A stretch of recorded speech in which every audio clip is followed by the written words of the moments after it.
What is up, YouTube? DG Whips here, back again with another video. If you're new to my channel, don't forget to like and subscribe. I'm working on this Porsche 944, this mint condition Porsche 944 right here. It does not currently start. It does not currently run, but it does start with starting fluid. I think we have a gummed up fuel system. We're gonna get into that a little later of a video, but I am super excited to get this car running and driving and cannot wait to drive this thing. So if you want to see this running and driving, please subscribe. Also, I'm going to be doing one of the world's first G35 VR30 swaps. Yes, the VR30 from the new Z and the Q60 Red Sport. So if you're hyped for that, please subscribe and like and do that right now. So in today's video, I'm going to be doing a review on the Tein Flex Z coilovers. I have had them for about 5,000 or 6,000 miles now. I'm just going to tell you my experience with them, what I think. Are they worth the price? Are they trash? Are they reliable? What is the tea? So the Tein Flex Z coilovers are the option I went with. I paid 780 bucks for them, and I think that's actually not bad for how good these coilovers are and their adjustability and everything. I'm sorry I curved the fuck out of my rims and they look like shit and I need to redo them. Ignore that. You can see it back there. You can see the green strut and the spring and all that. That is the coilover. Obviously, I don't know why I'm telling you that. The thing people don't mention is that from the factory, they're actually on the stiffest setting for the dampening. And when I first was driving them around, I did not adjust the dampening at all. I didn't adjust anything. I just threw them on.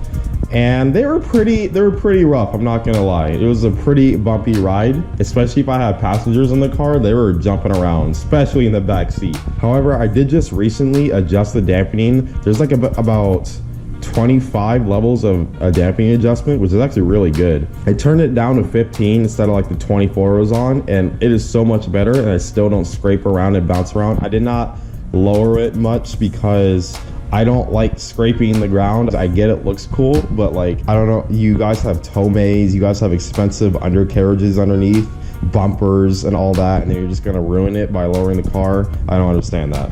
If you really want to be that low, just go bags. Anyways, now the adjustability on these is really good. You can adjust the spring load, you can adjust ride height, and you can adjust the dampening, obviously, which is really good. And it's a full, complete bolt-on. If you get the cheaper option, you have to remove your stock top hats and put them onto the actual new coilovers, which I did not want to do. I'd rather have the adjustability that these coilovers have. Now with the rears, unfortunately, if you want to adjust the dampening, you do have to remove the rear actual strut assembly. There's a kit you can buy where you can put motors on all the coilovers and you can adjust your dampening from inside the car. I believe it's like 300 bucks or something. I'll put the link in the video and description right here. So this is how low the car's sitting. I'm not on a flat ground, so it's not super accurate. That front wheel, there's no wheel gap on that one. However, on the rear, there's a little bit of wheel gap. I do want to lower the rears maybe a little bit just to get rid of that rear wheel gap. I do need spacers though, so I can get the proper fitment. Then again, I am probably gonna replace my wheels and tires at some point anyway. I kind of want to go RPF ones. Let me know what you guys think. For reliability, these have been super reliable. I've had no issues, I had no knocking, no leaks or anything with them. These are pretty high quality. The fitment is very, very good. They bolted in real nice and easy. If you have a buddy helping you, these can take about 4 hours to install if it's your first time, maybe 4 to 6. It's not very hard. It's just some stuff is time consuming, and then some bolts are a little hard to break loose and all that. But if you have any experience with cars, this is not a hard install at all. I actually have a video on the install if you guys want to check that out. Another reason why I haven't lowered it too much is because I don't want to give my tires insane camber wear just yet. I do need to order my front camber arms. I have my rears, I just haven't put them on yet. I need to replace my tie rods, and obviously I'm going to need an alignment, so I'm going to do all that at once. I've just been procrastinating, low key. Don't give me shit, all right? You can kind of see the wheels are a little cambered. It's a little hard to see, but they just camber naturally from being low. Again, I'm not on flat ground, so you can see this wheel looks lower. This looks lower than the other side just because I'm not on a flat ground, but how it is right now, I don't really scrape too much unless I'm on a really, really bad speed bump, so I like the stock height that it gives you. It did drop it a decent amount. With the adjustable dampening, the comfortability is pretty great. It's almost OEM. So I've only been driving around on that for a few days, and it's just been great. And my passengers like it, I like it, but it's still got performance, and that's another thing I'm going to talk about. So we're driving around with the Tein Flex Z coilovers. Definitely got to say, there is a big difference in handling. The car has a lot less body roll. It feels more planted to the ground, and you can feel the overall lower center gravity.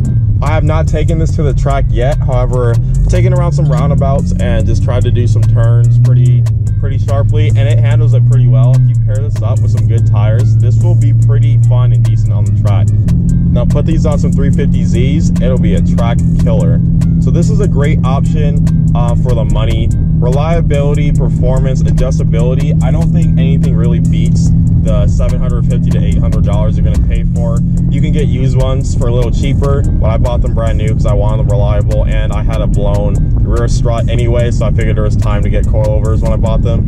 And again, I am just cruising, and it's pretty comfortable. I am not flying around my seat. I am not jumping out of my seat. I'm not scraping around. Again, I am not super low like a lot of you guys are going to do. I just wanted to get rid of a lot of the wheel gap, and I did not want to look like a Jeep.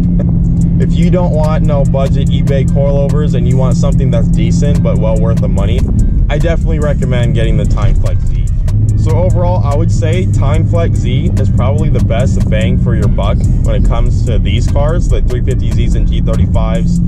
You can go with BC Racing. They're going to be about $200 more, and they're true coilovers. So they actually get, they actually do the bucket delete on those. However, if that's not a big deal to you, definitely the $800 for these coilovers are well worth the money, and I'm very satisfied with my purchase. That's gonna do it for this video, guys. Thank you guys so much for watching. I hope you guys enjoy the content. I hope you guys find it helpful. If you're new to my channel, again, please subscribe. We're trying to get to 1,000 subscribers, and my channel has been getting a little bit of traction.